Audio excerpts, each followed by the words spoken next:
All right, so today on this video, we're gonna go over the trauma skill sheet. This is one of our EMT skill sheets that are utilized for recertification. So it's gonna be a trauma scenario. So taking it from the top, things that we're gonna need a stethoscope, safety glasses, gloves, a C-collar just for reference, when to apply it, and you'll need a pen light to check the eyes. Okay? So taking it from the top, BSI is my scene safe. Scene is safe. MOI or NOI, this is going to be for a mechanism of injury. I see one patient. Do I have one patient? It's your only patient. Okay, I'm going to request additional resources, ALS, and I am going to take C-spine precaution. I have a partner, a ghost partner, and I have my ghost partner hold C-spine. So now that my partner is holding C-spine, I'm going to take it from the top there. So my general impression, I have a 20 to 30-year-old Caucasian male who appears to be in severe distress. I'm going to check for level of consciousness. Sir, can you hear me? Can you hear me? No response. Come on in. Check for painful stimuli. No response. All right, so my patient's chief complaint is that they're unconscious and unresponsive. I'm going to check for any additional or apparent life threats. Do I see any apparent life threats? No life threats. Okay, at this point, I'm going to look, listen, and feel for no more than 10 seconds.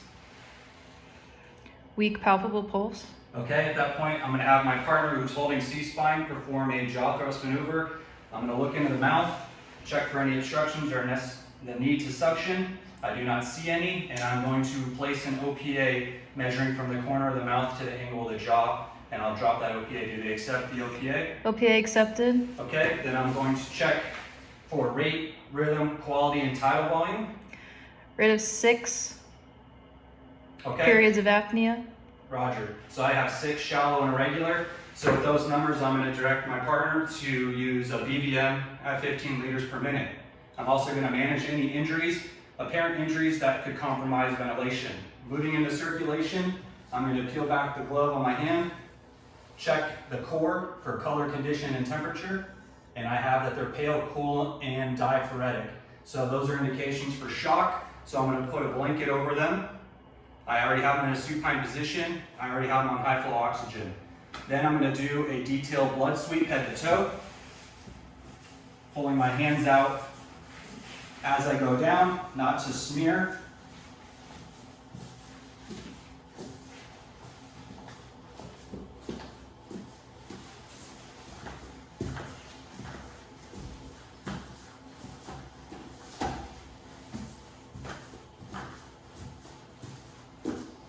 Okay, blood sweep complete, and then my decision to transport is going to be a high priority transport.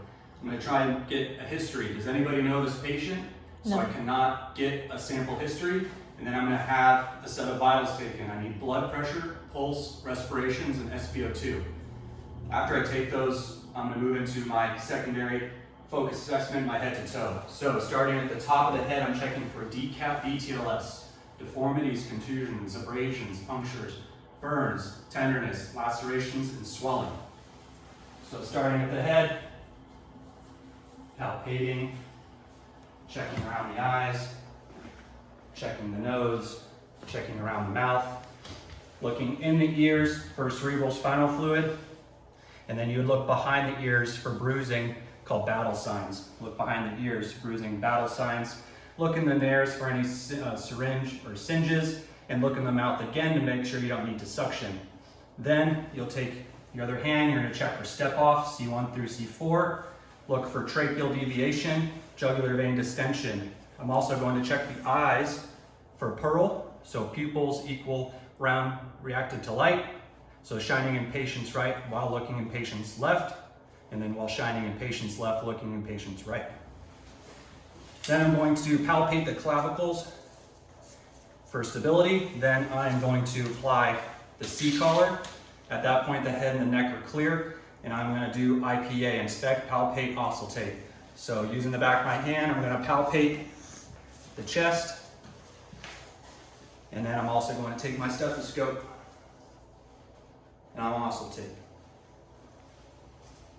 1, 2, 3, 4, 5, and 6. Starting in the lower left quadrant, I'm going to palpate and I'm checking for tenderness, rigidity, pulsating mass, heat spot, and in the lower right quadrant, push down, release for rebound tenderness. Then I'm going to peel, or then not going to peel the glove back, but I'm going to put a gloved hand, checking for the 4 P's: pee, poop, priapism, and pregnancy. Then I'm going to check for the pelvis for stability, so push down with 10 to 15 pounds of pressure, and then I'm going to close in 10 to 15 pounds of pressure.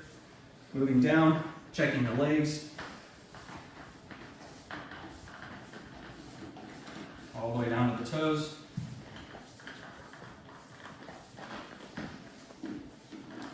Once you're down here, we're going to check for CSM, circulation, sensory, and motor. So checking bilateral pedal pulse. I feel I have a present bilateral pedal pulse. Sensory. Sir, without looking, can you tell me inside or outside? No response. All right, good job. Sir, without looking, can you tell me which side I'm touching? No response. No response. Good job. Can you pull up on my hands? No response. All right, good job. And can you push down on my hands? No response. All right, moving up to the arms.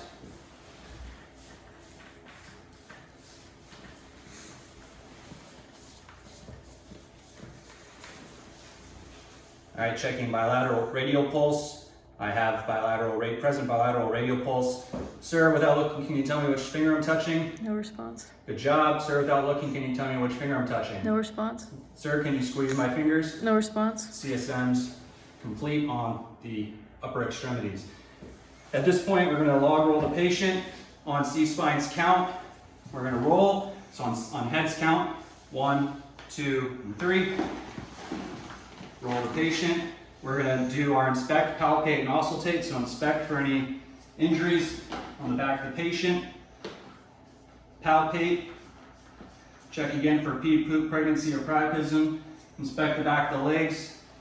And then we're going to auscultate on the back.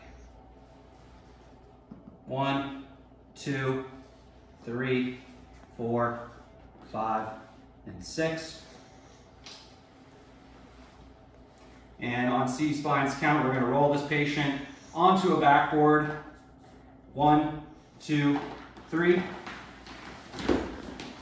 We would manage any secondary injuries if we found any, and we would reassess every 5 minutes. And that is your trauma assessment.